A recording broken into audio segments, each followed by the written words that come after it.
Welcome guys, welcome Pop People to Linea Rock and welcome to Milan. Thank you for having us. Okay, so this is actually your first time in Italy, right? It is. It is. So you're very excited about it? We're very stoked. I wish we had more time. All right. So you're playing tonight with Five Finger Death Punch at the Alcatraz, and it's going to be a very energetic show. So can you give us any anticipation about it? Guys, start. I'm doing all the talking here. Yeah, so far all the shows on this European run have been crazy, you know, and I think we're adding a little extra element to our show too, because this is our first time here, and we really feel like we need to prove ourselves to the fans, I guess. So we're trying to go as over the top and fit as much as we can into a 30-minute show. Okay. So, why did it take so long for you to come overseas?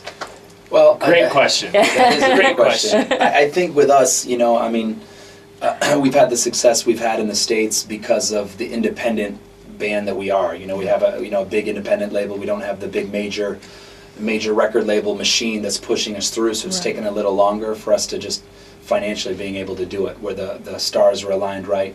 And finally, it's taken this long, but it's the right way. We got the right team behind us, and hopefully now that we're here, we can keep coming back for many years to come. Just signed a record deal with 11-7, and our album will be out shortly. And so the album comes out in May, and getting our feet wet here, and hopefully we'll be back, relatively soon. So finally, the third album, which is Onyx, is going to be distributed all over Europe. What about the previous ones? I mean, are you planning any special editions for Europeans, or? Actually, this record released in May is going to have like 3 or 4 songs of the big hits from our second album, War of Angels. Great. So we're including that to kind of play catch up for the fans. I mean, it's our European edition. Yeah, it's a European edition. It's a chance to kind of get 1.5 records to kind of get everyone here in Europe caught up to speed. So we're excited about it. Sometimes it's out of our hands, and finally, the people are backing the band where it needs to be in the right places, so we can hopefully, like we said, come back to even Europe before the year's done again. We're hoping, so we'll see. So we're living in an era where internet is it's got the power all over the world. Right. So. But do you think that still, coming to play live and show what the band is all about is still the best thing, to make, people know about Pop People? There's no other way to get that experience, It's just number one. And we've always been known for our live show, and, like Matt was saying earlier, it's just that element of our first time here. I mean, it feels great because, it feels like we're proving ourselves all over again in a way, with the success we've had, overseas back at home. It's kind of nice to get out here and be able to meet people individually, spend a little more one-on-one time, and learn. And learn about the culture and doing it with music. It's been an amazing experience so far. Did you have a great welcome so far till now in Europe? Yeah, I think the shows have been great. Yeah, I think at first Germany was a little rough. Okay. Like the first show, maybe. Oh, the jet lag. And just the first show, getting the kinks out. Yeah, but we're getting more comfortable with adapting to playing overseas, and I think fans that are coming to these shows over here, there are a lot of people that go to multiple shows, that travel around and go from show to show to show. They're starting to get a little bit of buzz about who we are and what we're about, and actually people are starting to recognize us a little bit more. Great. Onyx has been produced by the great Johnny K, just like the previous one, War of Angels. How could you explain why it is so special for Pop People to work with him? Well, Johnny is a true legend at what he does. I mean, I think the first time we worked with him with War of Angels, it was kind of him kind of teaching us and telling us kind of what to do. It was our first time with a big major label budget type album, and being in the studio, we were rookies. We didn't really know exactly how to do our craft in the studio, and there's such a skill to it, and I think that this time around when we did Onyx, we're more comfortable as who we are, musicians, studio musicians, and what we wanted this time around, and understand that we have to perform these songs every night for the rest of our career, and it was more of a collaborative effort, I'd say, this time around, and what the band wanted as opposed to what Johnny was teaching us and trying to help us accomplish. He's a lot like us though too, from the same region of the United States, he's not like New York or LA, he was right in the Midwest, he grew up the same way we did, so there's a lot of connection there, so I think that was key. All right. July and August 29, you opened for Judas Priest in the USA. It was the 30th anniversary of the masterpiece British Steel album. And Whitesnake also were on the bill, if I'm correct. How was that experience for you? Which are the best memories you keep of that experience? That was insane. That was when we were still really, really young to touring. And it was a lot to take in. We got to play some amazing venues for the first time that we hadn't done yet at that point, like Red Rocks in Colorado is just an amazing outdoor amphitheater. And I'll never forget David Coverdale of Whitesnake. Yeah. He's like the nicest guy in the world, man, and he's got this smile that, like, whether you're a dude or a chick, it's like if he smiles at you, you're like, oh man, you melt, heart just melts, you know. I remember like being out in the crowd watching them after we were done playing, and he was singing like "In the Still of the Night," and he kind of, you know, gave me a point and a wink, and I felt like my life had become complete at that point. Okay, so those were two, you know, classic acts, and you were a new band. Right. So was that a very difficult test for you, and how was the audience? Did they treat you well? Yeah, it was funny when we started. I mean, that's part of the story. Is when we started, you'd get booed or you'd be like Priest, and then every show, and I think it was over 20 dates. I mean, we got standing ovations every night, and fans to this day, those Priest fans still come see us to this day. You know, it was nice to see, you know, the Judas Priest fans of old bringing their kids and the next generation of rockers, you know, and growing up with some pop evil. It was definitely an experience, like Matt was saying, that we've never forgotten. The stories are endless. Yeah, absolutely one of the hardest tours we've ever done, though. Yes, easily. Very stressful. Okay. For sure. One of the singles from the second album, War of Angels, was the song Boss's Daughter. In the video, there are also two very special guests, which are Mick Mars of Motley Crue and Playboy Playmate Miss July 2011, Jessa Hinton. Okay. Right. Why them for that video? I mean, he's the perfect, Mick, he's the perfect boss, and he's Jessa the perfect daughter. Well, that's why you picked them?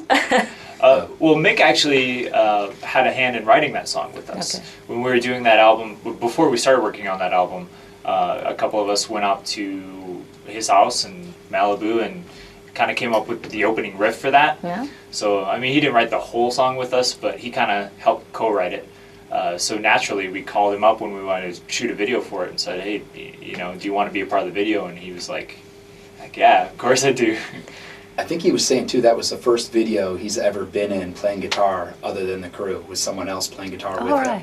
So it was great, you know, to see our guys jamming with Mick, and just how that video, I mean, that was a pivotal time for the band, too, during that record, because the label wasn't going to, you know, do anything and spend any money on the video for us at that point in time. Yeah. You know, we were still kind of on the verge of, you know, getting bigger with that album, or are we going to just put it away and start to record Onyx? So they didn't know if it was really the most financially sound thing to do, but the band's like, hey, Mick Mars is going to be in your video, we're doing this. So the band funded it, found a way to make it right, and it's just, you know, on YouTube, it's been a fan favorite. You know, it's definitely hard to not play that every night, especially when we're trimming the set down to 30 minutes like this tour.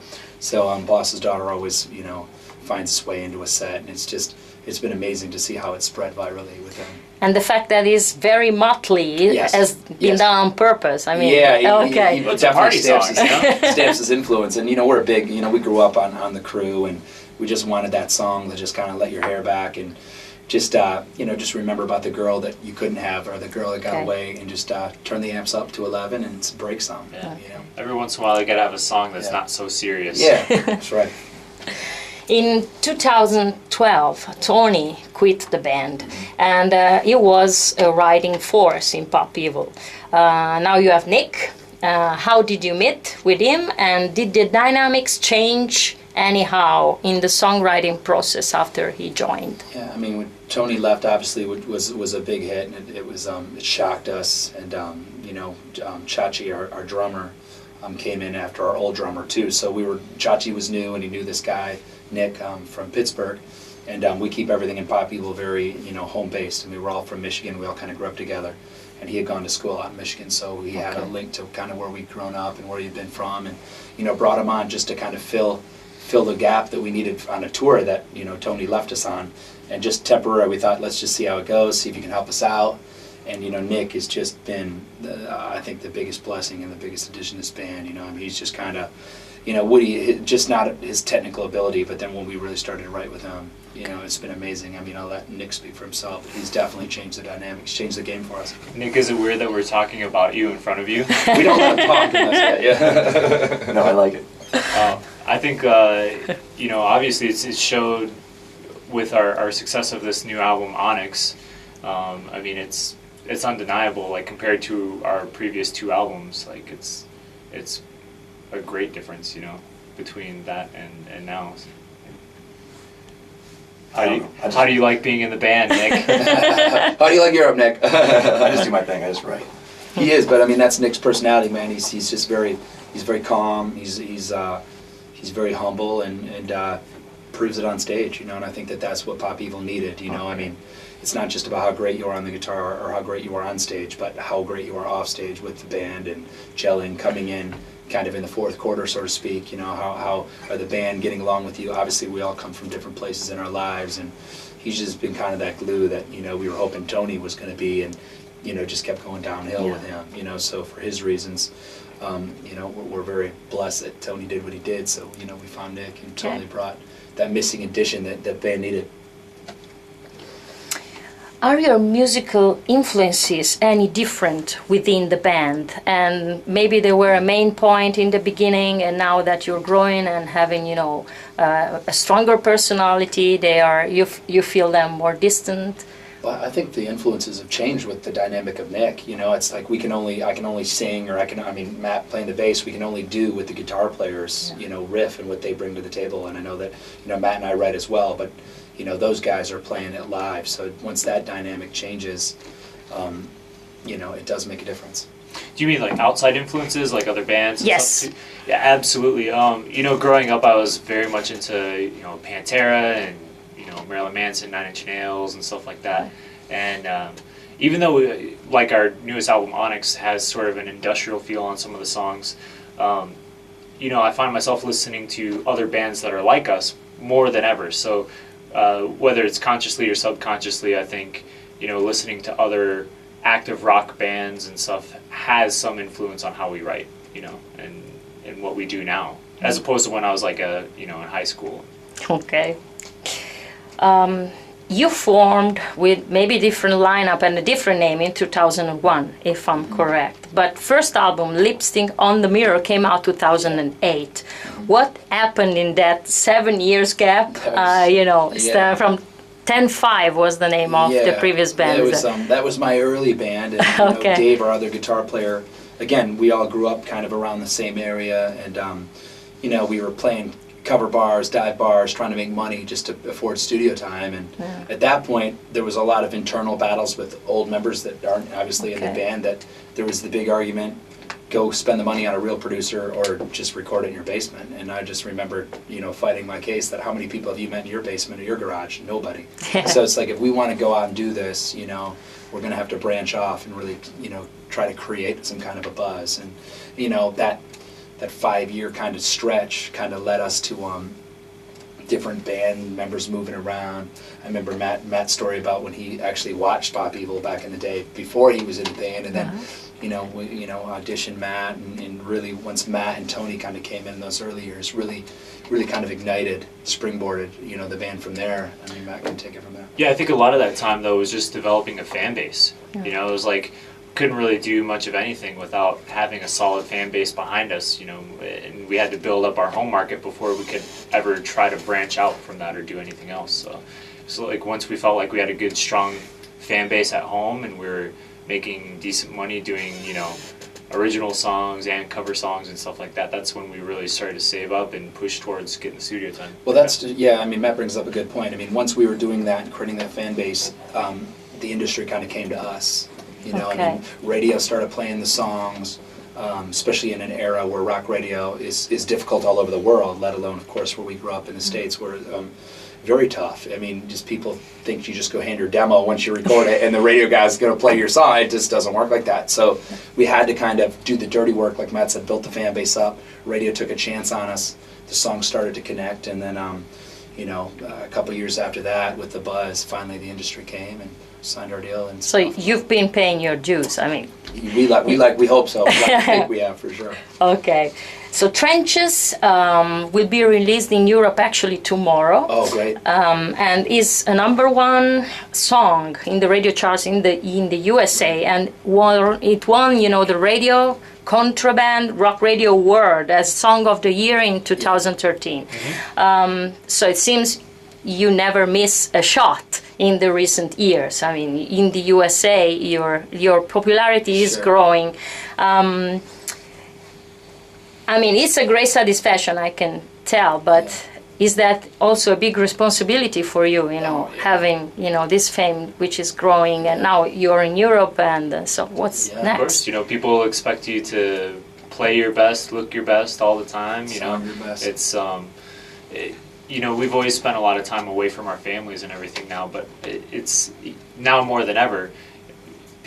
We've got more and more people relying on us. You know, we've got management, we've got labels, we've got you know, booking agents, publicists, and stuff like that all rely on us to, you know, to be able to do their jobs too. So of course the pressure definitely grows, and the responsibility is bigger than ever. A responsibility to deliver to the fans, most of all. You know, if they've you know, spoken and given us the success that we've had and help raise our song up to that bar of #1, then we have to live up to it. That's our responsibility. So, why that song? I mean, very special song for you.